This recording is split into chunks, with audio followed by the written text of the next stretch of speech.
Hello and welcome back to my channel. Today we're going to be discussing the 5 things that I hate about internal family systems therapy. I am going to assume that you already know what internal family systems therapy is, but if you do not, there is another video that I'm going to post that explains in detail exactly what it is. And just so you know, I am not a mental health care professional. I am just a person that has embarked upon the therapeutic journey, has made some mistakes, has got things right, and is here to essentially act as a guide to anyone that is starting out in therapy or is currently in therapy and wishes to have support, wishes to hear other people's experiences. So, first of all, the first thing that I hate about internal family systems therapy is that sometimes it feels like you're forcing what the part is saying. It's hard to really see what the part is saying. And you will just say to the therapist, I think it's saying this, and you relay it back and you'll kind of work with that. But there's an element of wondering, did it say that? Did it mean that? Let's go with it. And it kind of can get away with itself. And there's just an element of uncertainty around what your parts are really trying to say. I think it takes quite a lot of practice before you can actually, feel that sense of certainty. So it is quite a long-term therapy. And I think if you'd never researched internal family systems therapy previously, if you've never read any books about it or discussed it with anybody, you will be a little bit confused when you sit down for your first session, because you're going to be doing things that just seem very unusual because it is unusual. The whole concept is quite unusual. So I would advise, if you're about to start internal family systems therapy, to read the book No Bad Parts. And there's also a book called Internal Family Systems Therapy by the same author. I would start with reading those books. You can listen to them on Audible and just get familiar with the concept, because then it won't feel as weird when you sit down. So that would be part 1. Number 2 is sometimes you lose touch with the part. So you'll close your eyes, connect with a specific part, be in conversation with that part, and then you'll kind of just break contact with it. You'll not be able to continue the conversation. Therapists will guide you when that happens, and it's often another part that is getting in the way, right? So when another part gets in the way, you then start communicating with that part.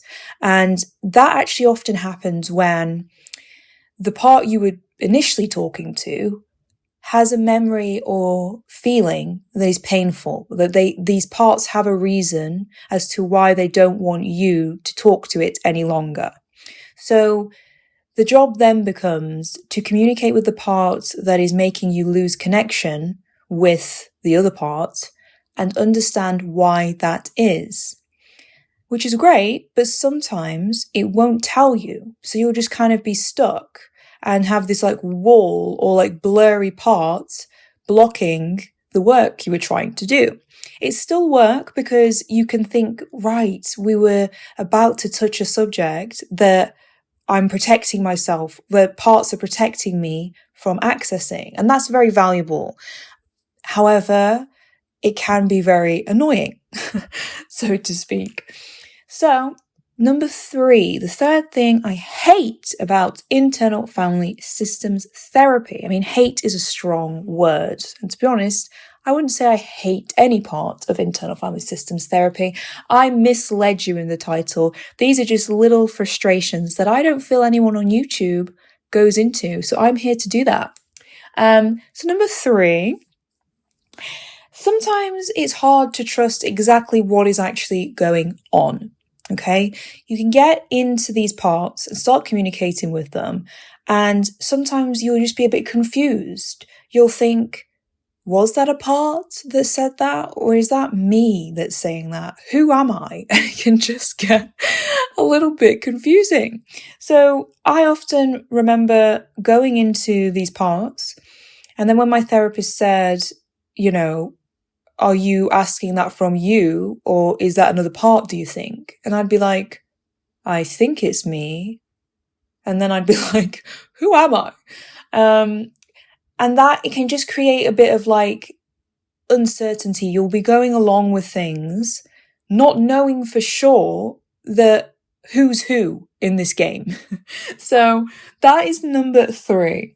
Number 4, when you revise what happened, it doesn't remove the energetic charge behind the event. That was in my experience, okay? So what happens is at the end, when you've actually addressed a specific part, and if there's been another part that's come and blocked the conversation and you've addressed that part has agreed to step aside, and you've gone to the original targeted part, and that part has told you when the first memory was that it felt that way, you then go to that memory and you ask that part, what did you need in this moment that wasn't there? And then the part tells you what it needed. You kind of know. At this point, I had never experienced uncertainty. When it gets to the point where the part is telling you what it needed, it feels like you. It just feels like you feel that in that moment, you kind of know exactly what you needed. And you then visualize that exact thing happening. That's really, really good. There's lots of revision meditations on YouTube. There's one by Brian Stott that's very good. And absolutely, there is so much power in revising memories. The only thing is that from my experience, after doing that in internal family systems therapy, when I'd recall the memory, I still felt as though it happened the way it did and not the way in which I'd revised it to. There was still a set of emotions there.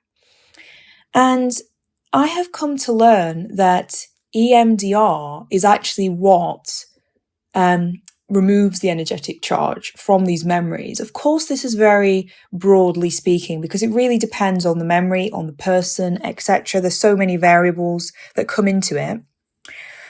But I don't believe internal family systems therapy will do that. I don't think that it will. I think that you need to really feel the energetic charge and work through it.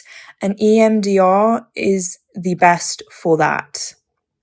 I always say it wrong, and I just realized I said it right, which is great. So that is one thing that I don't love about IFS. However, point number 5 is a little secret. I actually love internal family systems therapy. I think it is fantastic.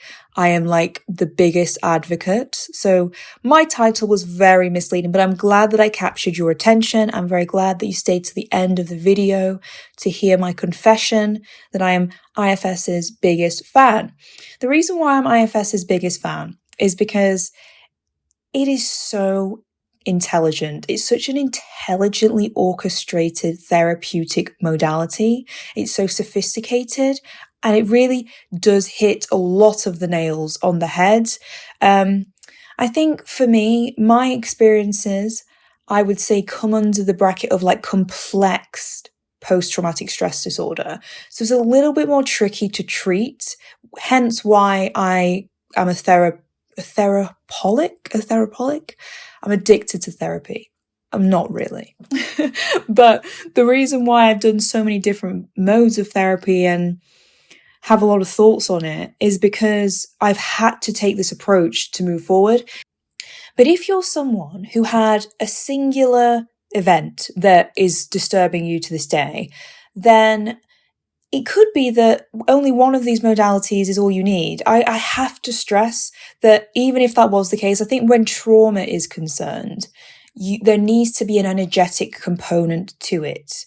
And all difficult experiences are traumatic, which is why I really am very much of the opinion that you need a combination of talking therapy and emotional energy-based therapy. So internal family systems, I think, does a really good job at addressing the talking element, the emotional element to an extent. So it is a very good form of therapy in that way, because there is a chance that it could address everything for you, depending on what happened, how complex it was, how many relationships or situations were traumatic for you. But if you're anything like me, you will also need some kind of talking therapy, such as psychodynamic therapy, alongside it to ensure that you're also gaining that solid understanding of what happened in your childhood and making those links, because IFS probably won't do as good of a job as psychodynamic therapy for that.